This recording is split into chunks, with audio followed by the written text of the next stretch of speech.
Sa mundo ng negosyong masa dito sa Pilipinas, ang tagumpay ay hindi lang nasusukat sa ganda ng iyong logo, kundi sa haba ng pila ng mga taong handang magbayad para sa iyong produkto.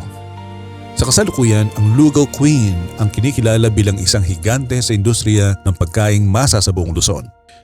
Isipin mo, sa isang malakas na araw, ang isang solong sangay nito ay kaya magbenta ng mahigit 2,500 mangkok ng lugaw. Ibig sabihin kumikita sila ng mahigit sa 50,000 piso sa loob lamang ng isang araw sa bawat pwesto. Para sa mga gustong sumali sa kanilang imperyo, kailangan mo ng puhunang aabot sa 1.3 million hanggang 1.5 million pesos para sa isang prangkisa. Isang sistemang tumatakbo ng 24 oras bawat araw, isang makina ng kita na tila walang tigil. Ngunit bago naging queen ng bansag sa kanila, ang imperyong ito ay nagsimula sa pinakamababang kalagayan na maaari mong maisip. Noong Nobyembre 2007 sa San Pablo City, Laguna, sinimulan ni Sherwin at Beverly Aquino ang lahat gamit ang puhunan na 1,100 pesos lamang. Ang perang ito, hindi ito galing sa ipon, hindi rin ito loan. Ito ang mismong pambayad sana nila para sa kuryente ng kanilang pamilya sa buwan na yon. Isipin mo ang bigat ng desisyong yon. Itataya mo ang liwanag ng iyong bahay para sa isang pangarap na hindi mo pa sigurado. Ang pondong ito ay nagkasya lang para makabili ng 12 pirasong itlog, 1 kilo ng bigas at 3 mumurahing plastic na silya. 1 kilo ng bigas laban sa buong mundo. Paano nga ba ang isang small hustle na nagsimula sa pambayad kuryente ay naging isang household name sa buong Pilipinas? Ang pagpasok nila sa negosyo ay hindi dahil sa biglaang inspirasyon o luho. Ito ay bunsod ng matinding pangailangan at sunod-sunod na kabiguan. Noong 2006, napilitang isara ng mag-asawa ang kanilang computer shop dahil sa matinding kompetisyon at humihinang kita. Naiwan silang nakadepende sa maliit na sweldo mula sa kanilang mga regular na trabaho na hindi sapat para sa lumalaking gastusin ng pamilya. Si Sherwin ay nagtatrabaho noon bilang bahagi ng service crew sa isang fast food chain. Mahabang oras ng pagtatrabaho, pagod na katawan, kapalit ng maliit na kita. Ito yung yugto ng pakiramdam mo kahit anong kayod mo, hindi ka gumagalaw.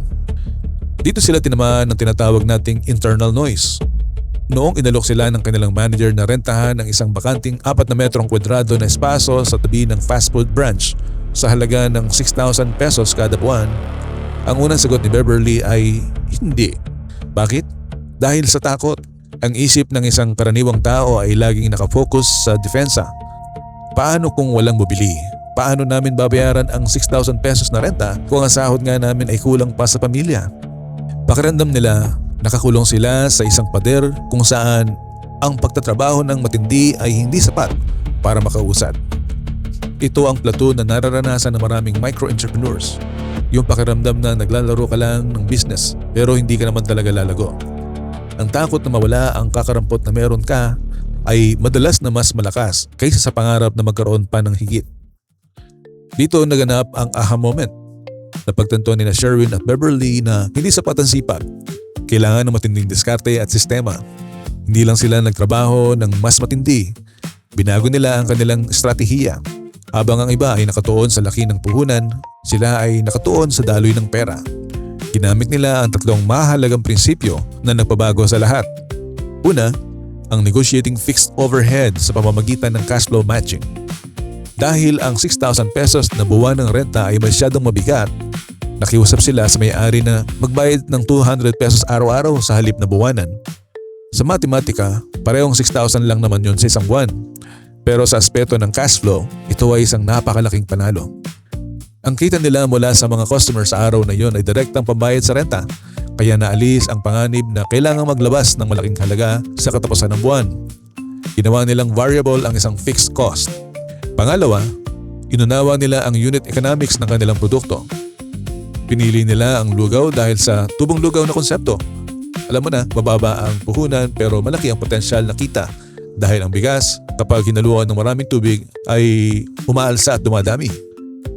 Ang cost of goods sold o COGS bawat mangkok ay nananatiling napakababa kumpara sa presyo ng benta na nagbigay sa kanila ng sapat na buffer para sa iba pang gastusin. Hindi lang sila nagbenta ng pagkain. Nagbenta sila ng produktong may mataas na margin. At pangatlo, ang profesionalisasyon ng informal na sektor. Sa halip na isa lang na karaniwang lugawan sa kalsada na duda ang mga tao sa kalinisan, Tiniyak nila na ang kanilang pwesto ay maliwanag, malinis at ang serbisyo ay dekalidad. Isang simpleng inobasyon tulad ng paglalagay ng katas ng kalamansi sa bote, sa halip na pigaan ito gamit ang kamay ang nagpataas sa halaga ng kanilang produkto mula sa pagkaing kalye patungong dekalidad na karanasan. Binigyan nila ng dignidad ang lugaw. Ang matalinong pivot na ito ang nagpasabog sa kanilang benta. Sa loob lamang ng unang 2 linggo, dinaluhong sila ng daan-daang tao. Kaya agad silang nabukas ng pangalawang sangay sa San Pablo City. Ang kanilang kapital, literal na nagdodoble araw-araw dahil sa bilis ng pag-ikot ng kanilang inventaryo at mataas na margin. Sa loob ng 3 buwan, nakapagbitiw na sila Sherwin at Beverly sa kanilang mga trabaho para ganap na tutukan ang negosyo. Ang hustle ay naging isang tunay na business. Ngunit hindi sila tumigil doon. Dumating ang isang mahalagang yugto nang sumali si Eugenio Chong at dating boss ni Sherwin sa fast food chain bilang kasosyo. Isipin mo ang structural inversion na nangyari. Ang dating empleyado naging may-ari at ang dating boss naging katuwang sa pagpapalawak. Dahil sa sistemang dinala ni Chong, pumasok sila sa franchising. Nagkaroon ng operational manuals at nagtayo ng sentralisadong kusina upang masigurong ang lasa ng lugaw sa Laguna ay kasing sarap ng nasa Maynila. Wala sa 6 na sangay sa unang taon, umakyat ito sa higit 12 sa loob ng 3 taon. Hanggang sa maging isang malawak na network na kinikilala sa buong bansa. Baka iniisip mo, iba naman sila, swerte sila.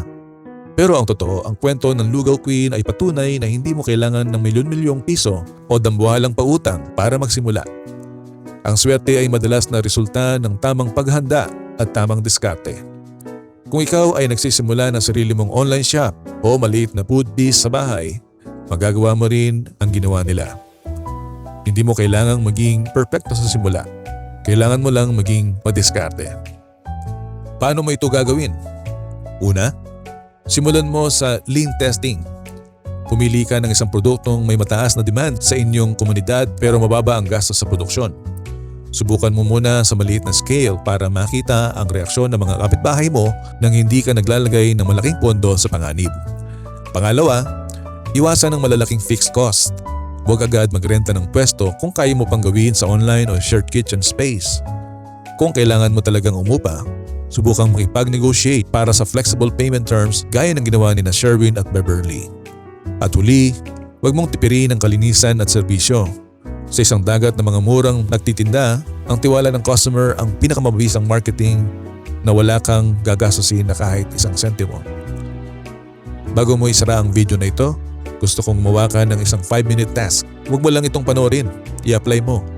Gumawa ka ng papel at kalkulahin natin ang unit economics ng isang pagkaing kaya mong ihanda sa kusina mo ngayon. Gamitin mo ang formula na ito. Gross margin percent equals selling price minus COGS divided by selling price multiplied by 100. Halimbawa, kung ang gastos mo sa isang mangkok na lugaw ay 5 piso at ibebenta mo naman ito ng 15 piso, ang tubo mo ay 10 piso. Sa formula natin, ang gross margin ay 66.67%. Kung ang lumabas na margin mo ay 60% o mas higit pa, congratulations! Nakahanap ka ng isang produktong may katangiang tubong lugaw, ika nga. Yan ang iyong unang hakbang. Isulat mo ang numerong yan sa comments sa ibaba at sabihin mo sa amin kung anong wall o balakid ang kinakaharap mo ngayon. Tandaan, ang bawat imperyo ay nagsisimula sa tamang diskarte, pagsusuri at 1 kilong bigas. Huwag lang mag-hustle, mag-isip. Hanggang sa susunod na pagtalakay natin ng pwede mong pagpulutan ng blueprint, maraming salamat sa pagsama sa video na ito. Kung hindi ka ba nakasubscribe, please subscribe for more encouraging videos like this. Lagi nating tandaan, ang magiging bukas ngayon pa lang pinaghahandaan na.